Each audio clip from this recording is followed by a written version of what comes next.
What is up, my viewers? Spang here with a viewer-submitted replay from Tank Warrior 2 in his KV-1. It is going to be standard battle on Wide Park, as per usual. I am tripping over my words, but you know what? It's all good.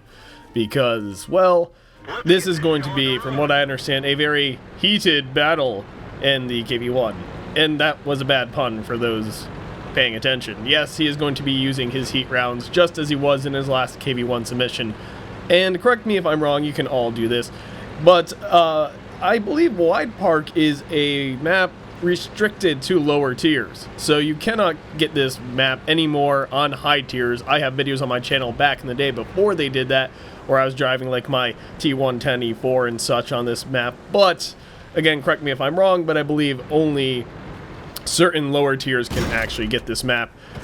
But regardless, he is going to be top tier in a tier 5 match with only a few tier 5s per team, only 3 on the enemy team, only 3 on his team, and then there's going to be a few tier 4s, and then a lot, and I do mean a lot of tier 3s. Look like it does look like there's even a fail platoon with a tier 2 on the enemy team, so absolute carnage here for the KV-1. This is the most ideal situation you could ever ask for driving this vehicle, especially when you're driving around with the Derp gun here with hold on, I forget what its average damage is. 370 average damage. Yeah, you can one-shot most things in this match and then two-shot everything else, as long as you penetrate. But with these heat rounds and that armor, it's really not going to be hard to get your damage in for this battle, as it were.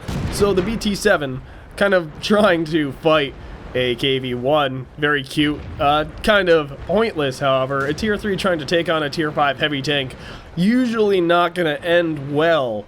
It's just such a mismatch here. I don't even know what to think for this enemy team. I mean, the tier 5s are going to have complete absolute reign over this battle. It's almost unfair. In fact, I think it is unfair. But will he derp it? He will.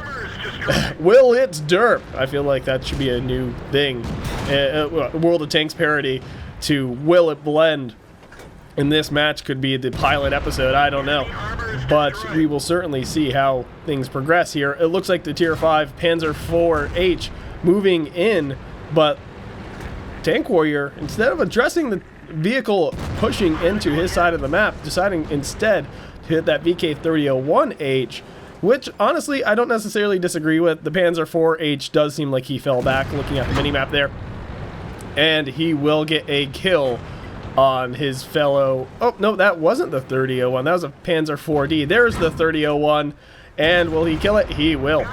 It does derp, yes indeed. So the Panzer IV-H looking like he might be in a bit of trouble here with the medium 3. Honestly, not from the medium 3, but instead from Tank Warrior, who will derp him. It will derp. The T-18 sitting far back looks like a pretty even match so far, however, 8-7. The big difference being that, well, Tank Warrior's team still has him and another tier 5, a KV-1S, and all that the enemy team has in the way of tier 5s is a KV-1, who's last spotted on the 9 line, far on the eastern flank. And truly, the T-18 trying to be cute and hide. Oh, that's adorable. But it will not save him. He will get derped. So, the T-18 falling to pieces, looking like a Stug 3 Bravo. The only hope for this enemy team to really address the monster, the absolute rampage that Tank Warrior 2 is on in his KV-1, is not going to be able to do anything to help. But it looks like, if I saw that correctly, that Stug 3 did actually ricochet one of those heat rounds, which was fortunate for a time until he got derped just like everything else. So right now Tank Warrior doing very well for himself. 7 kills. Oh no, look, a Cruiser 4 tier 3 AFK, and he will get derped. So it does derp, and I probably said derp in this video more than any other video I've ever made on my channel, so appreciate that for what it is, or maybe hate it for what it is. I really don't know which is the true value in that. But the KV-1s will battle it out, looking like he is also using high explosive, the derp gun, but not firing heat rounds. Instead, indeed, using the high explosives, managing to do 200 something. I don't actually know. The way it damaged modules and his track with that explosion, I assume it was high explosive, but the KV-1 taking his eye off the prize. Ooh, and a solid hit, 396. That's gonna hurt. And the KV-1 versus KV-1, we already know who's got this one done. And that will be Tank Warrior. He's gonna manage to get a solid heat penetration right there and get kill number 10. Oh my goodness. And here we go with that post-game stats screen. We got Mastery Badge, Ace Tanker, can't say that's a surprise. Fire Forward Effect, Shell-Proof, Duelist, and Bruiser. I mean, what do you expect when it comes to the fact all those lower tiers were just feeding shells into his armor, which had no hope of penetrating whatsoever? The only vehicle really managing to do any significant damage, if any damage at all. I don't believe that Stug 3 actually got any hits on him, but I could be mistaken in that. But, I mean, the other KV-1 with its high explosive, I think, was the first to really make him hurt.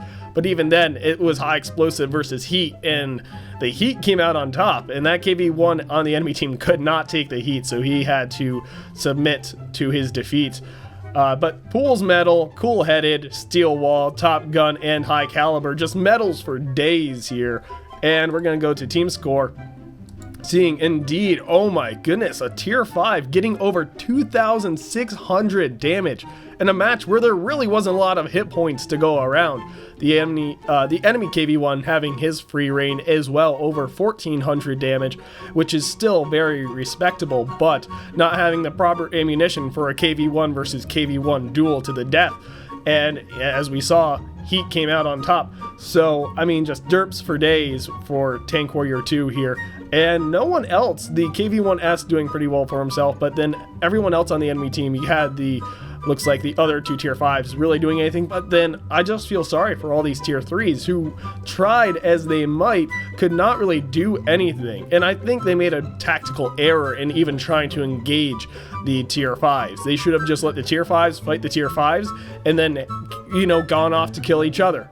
There is no point in that. You gotta acknowledge when you are at the disadvantage and that it's really not a fight you should be fighting.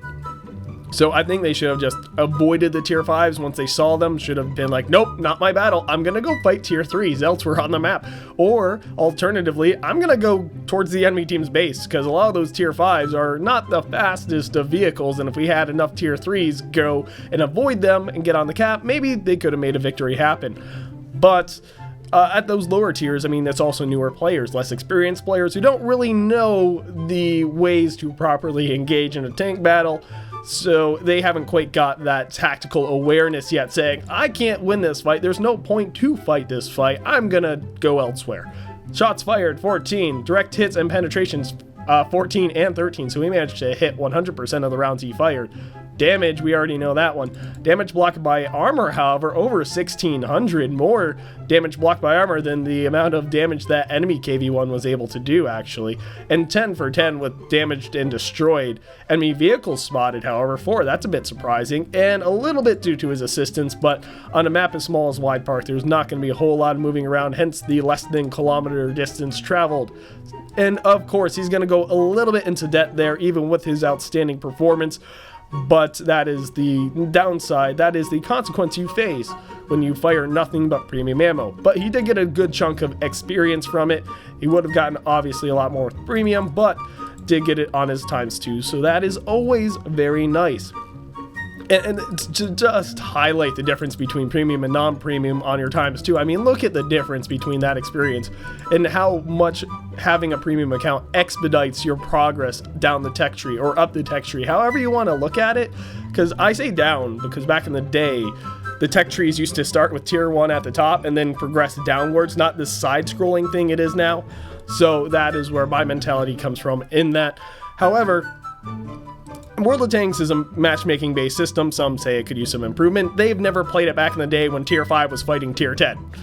If things have gotten a lot better, it's been improved. It could still use some tweaking, I will concede that, but the fact is World of Tanks again is a tier based fighting system, so there's no real big upside to progressing through the tree quicker other than to get to the next tank. You are at a disadvantage as long as you're using your free XP appropriately, which is to unlock modules, not unlock tanks, and upgrade your vehicles quicker, like almost have them completely elite status, you know, as good performing as possible once you unlock it, then you're really not at much of a disadvantage. So premium, is it pay to win? Not really. And how did I get on this tangent? Let's just wrap up this video, call it a day.